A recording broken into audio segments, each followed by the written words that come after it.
का जो है डायलॉग है।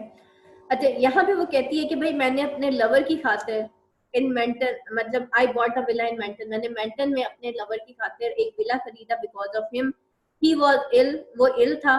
There there years I nursed him, कई साल मैंने उसको उसका ख्याल रखा डे एंड नाइट। आई वो इट वोर मी आउट, मैं थक चुकी थी। My soul seem to die within him, और मुझे ऐसे लगता था जैसे मेरी सोल जो है वो अंदर ही अंदर से मरती चली जा रही है। In the end I had to sell to pay our debts, और एट द एंड मुझे वो जो मेंटन में विला इसने खरीदा था वो मुझे sorry in the end I had to sell, in the end मुझे वो सब बेचना पड़ा टू पे आवर डेब्ट्स, ताकि हम अपने डेब्ट्स पे कर सकें। आई केम टू पेरिस, फिर मैं पेरिस आई।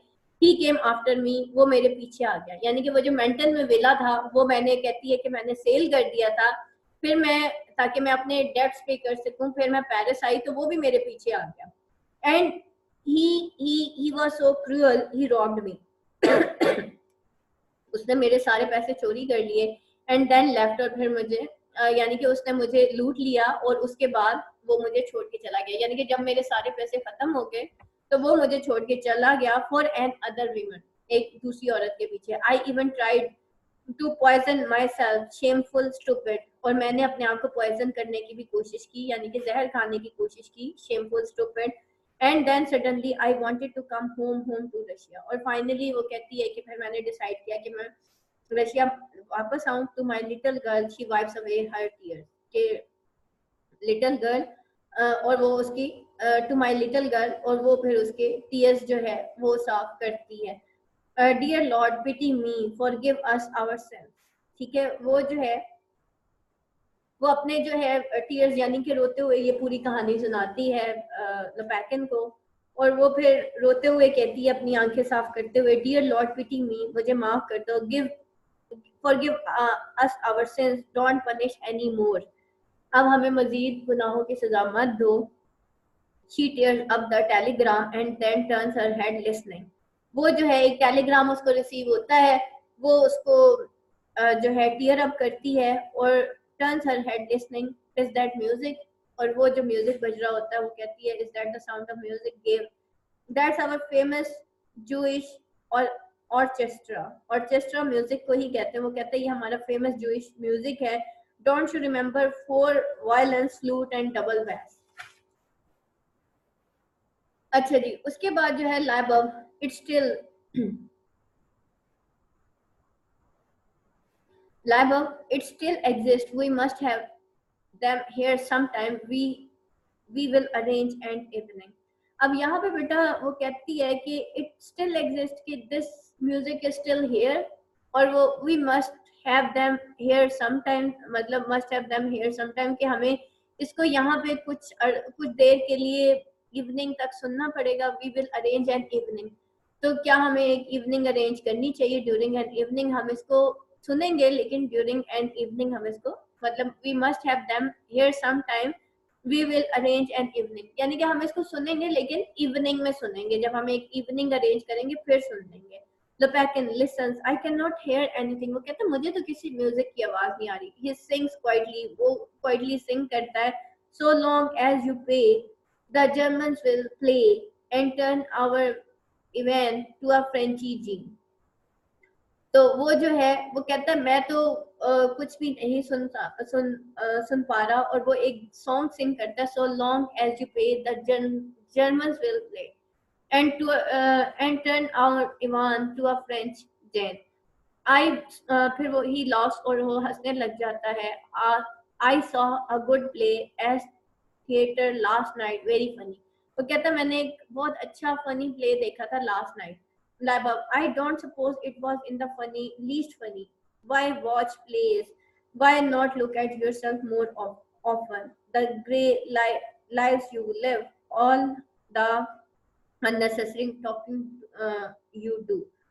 वो कहता है कि I don't suppose it was in the least funny, वो कहता मुझे नहीं लगती, सॉरी वो कहती है कि मुझे नहीं लगता कि instead of seeing plays you see yourself what kind of funny you are, why watch plays, कि किस तरीके से तुम क्यों प्लेस को वॉच करते हो, why not look at yourself more often, अपनी तरफ क्यों नहीं देखते, यानी कि तुम प्लेस ही क्यों वॉच करते हो, तुम अपनी जो है तरफ क्यों नहीं देखते।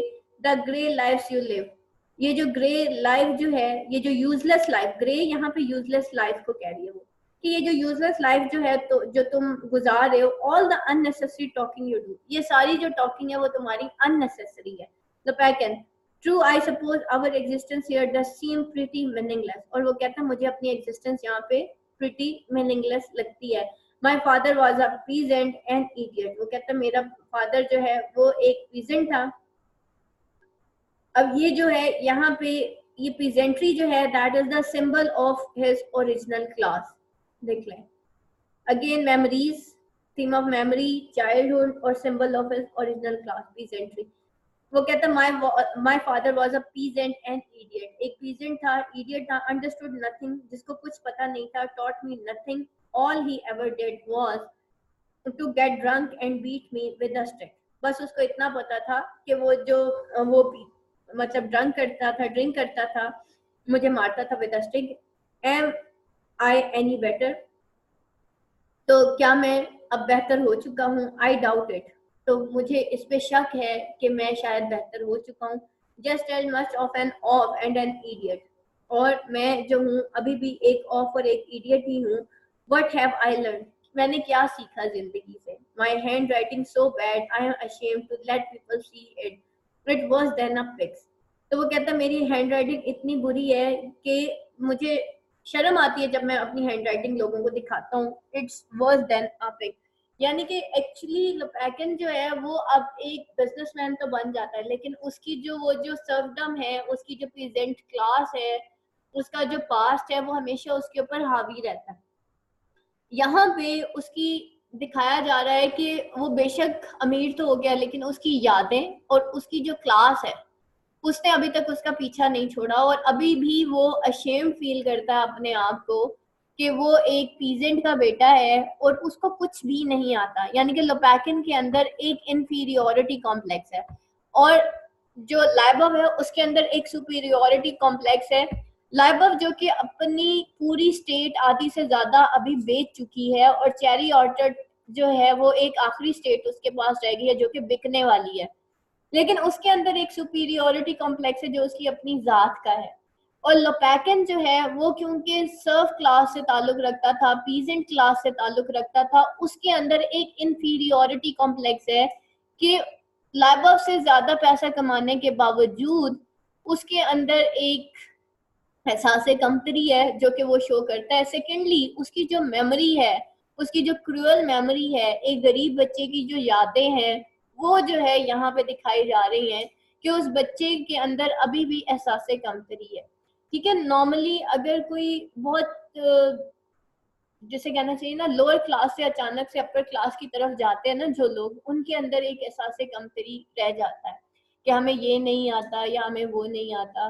और आप कभी देखिएगा अपनी, कभी अब इंग्लिश लिटरेचर पढ़ के आपको काफी साइको एनालिसिस आ गया होगा, तो सुनिएगा कभी लोगों की बातें, खास तौर पे ऐसे लोगों की बातें जो नीचे से ऊपर की तरफ जाते हैं, फिर उनकी बातों में यही चीजें मिलती है जो लपैकिन की बातों में मिलती है। Lab you need a wife my friend, तुम्हें अब एक वाइफ की जरूरत है। Lopakhin yes that's true. The lab what about Varya, she is good girl. Lopakhin yes lab of good plain background never stop working but much more important she loves you, वो कहती है कि उसका plane background है, ठीक है, काम करने से वो थकती कोई नहीं है तुम्हारी तरह, और सबसे ज्यादा इंपॉर्टेंट ये है कि वो तुमसे मोहब्बत करती है। And you have liked her for a long time ago. Lopakin, well, I don't mind. She is a nice girl. Gave, I have been offered a job in bank. मुझे एक बैंक में एक जॉब ऑफर हुई है, 6,000 a year. Did you hear about it? Labor. That's not for you. Stay as you are. वो कहती है कि ये तुम्हारे लिए नहीं है, तुम यहीं पे रहो जहाँ पे तुम हो। Fierce enters. He carries an overcoat. और Fierce, on with this, if you please sir, it's getting damp. और वो put it on, वो जो है पर मतलब अपने ऊपर डाल लेता है, और वो कहता है sir it is getting wet, मतलब सर बाहर बारिश हो रही है। गेव, you are an old nuisance my friend, अब वो उसको जो है एक तरह से रिब्यूक करता है, उसको इंसल्ट करता है। गेव जो है इसके अंदर भी बहुत ज्यादा सुपीरियोरिटी कॉम्प्लेक्स है और ये अपने नीचे के लोगों को हर वक्त स्नब करता रहता है। But he puts on overcoat, लेकिन वो ओवरकोट पहन लेता है। फिर it's no good, off he goes this morning, never told me. और वो कहता है he went away without telling me this morning. He inspects his master, वो अपने मास्टर को इंस्पेक्ट करता है। लाइबर, you are getting old Firs, Firs, what can I do for you madam. यानी कि वो ओल्ड हो चुका है और वो उसको कहती है कि देखो अब तुम ओल्ड हो गए हो। तो फिर जो है वो कहता है फिर भी, यानी कि उसको अपनी सर्वडम नहीं भूलती, उसको अपने मास्टर की खिदमत करना नहीं भूलता। और वो कहता है कि मैडम अभी भी मैं आपके लिए क्या कर सकता हूँ, यानी कि इतने बुढ़ापे में भी उसको यही पता है कि उसको अपनी मैडम को सर्व करना है। फिर बट अच्छा Lopakhin, she says you have age, उसने कहा है कि तुम जो है बूढ़े हो चुके हो। फिर I have lived a long life, that's why, वो कहता मैं इसलिए बूढ़ा हो गया हूँ क्योंकि मैंने बहुत लंबी उम्र गुजार ली है। They were marrying me off because marrying me off before your dear papa was born. वो कहता मेरी शादी तो उससे भी पहले हुई थी जब तुम्हारे अब पापा जो है वो पैदा हुए थे। ही लॉस, वो हंसना शुरू कर देता है। I remember the day the freedom came, वो कहता मुझे वो जो है दिन याद है जब रशिया जो है वो फ्री हुआ था। I was head valet by then, मैं उस वक्त सीनियर वैलेट था by then. I did not want no freedom, मैं वो इंसान था जिसको फ्रीडम नहीं चाहिए थी, यानी कि ये सर्व्स को जो है फ्री कर दिया गया था। और उससे पहले जो है सर्वडम जो है वो बहुत ज्यादा हुआ करती थी, लेकिन अब जो है सर्व्स को, वो कहता मुझे तो फ्रीडम नहीं चाहिए थी। आई नेवर टुक इट, ना ही मैंने इस फ्रीडम को कभी इस्तेमाल किया। I stayed with my master, मैं अपने मास्टर्स के ही साथ रहा। Oh they was all singing and carrying on because they was free. तो वो कहता है मैं उन्हीं के साथ था और दे वॉज ऑल सिंगिंग, तो पीपल आर सिंगिंग, लोग जो हैं मतलब जो फ्री हुए थे वो तो सिंगिंग भी कर रहे थे, डांसिंग भी कर रहे थे, कैरिंग ऑन मतलब वो अपनी लाइफ कंटिन्यू भी कर रहे थे क्योंकि वो तो फ्री थे। लेकिन मैंने अपने आप को फ्री नहीं किया। What it all mean nobody knew, तो इसका क्या मतलब है कोई नहीं जानता। अब यहाँ पे देखें, ये भी इंपॉर्टेंट लाइन है, इनको टिक मार्क कर लें। फिर जो है वो एक ट्रेडिशनल सर्फ है जो कि फ्रीडम नहीं चाहता। जब सर्फ्स को आजाद किया गया रशिया में तो कुछ ऐसे लोग थे जो बूढ़े हो चुके थे, अगर उनको फ्री कर भी दिया जाता तो उनकी तो जिंदगी गुजर चुकी थी। तो दैट्स वाई इसने फ्रीडम एक्सेप्ट ही नहीं की और ये अपने मास्टर्स के साथ रहा। बल्कि बहुत सारे ऐसे सर्व्स थे जिनको फ्री कर दिया गया था और उन्होंने अपनी अपनी लाइफ, अपनी अपनी जिंदगियां शुरू कर ली थी। तो ये जो है स्टिक था टू द ट्रेडिशनल वेज, और ये जो न्यूनेस है उसको एक्सेप्ट नहीं कर पाया लोपैकिन। यस सो मच, और वो अब जो है इसी चीज को बुरा मना रहा है कि भाई ये कौन सी फ्रीडम है, मुझे तो इस तरह की कोई फ्रीडम नहीं चाहिए Lopakhin. Yes so much better in the old days, at least you got your back flog.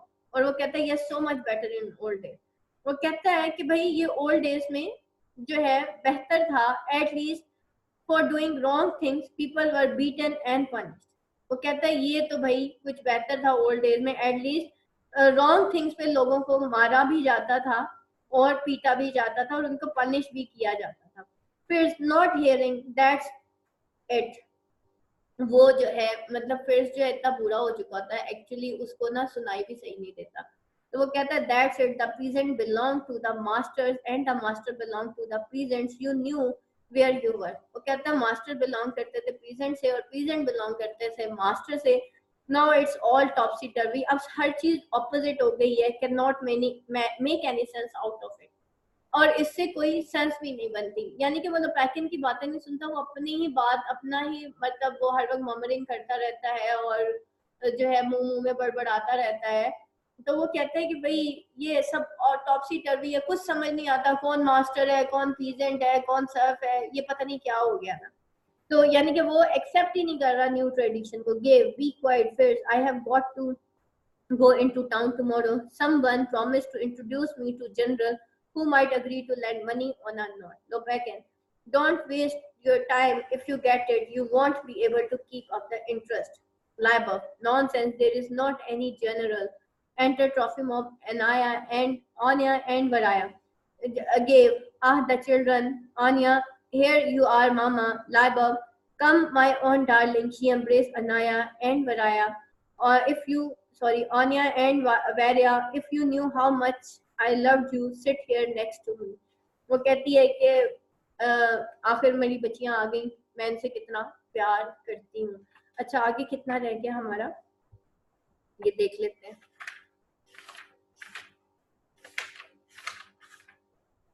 बेटा ये सिर्फ एक आधा रह गया, बस आधे से भी कम रह गया है. ये आप लोगों का एक्ट 2 होमवर्क है.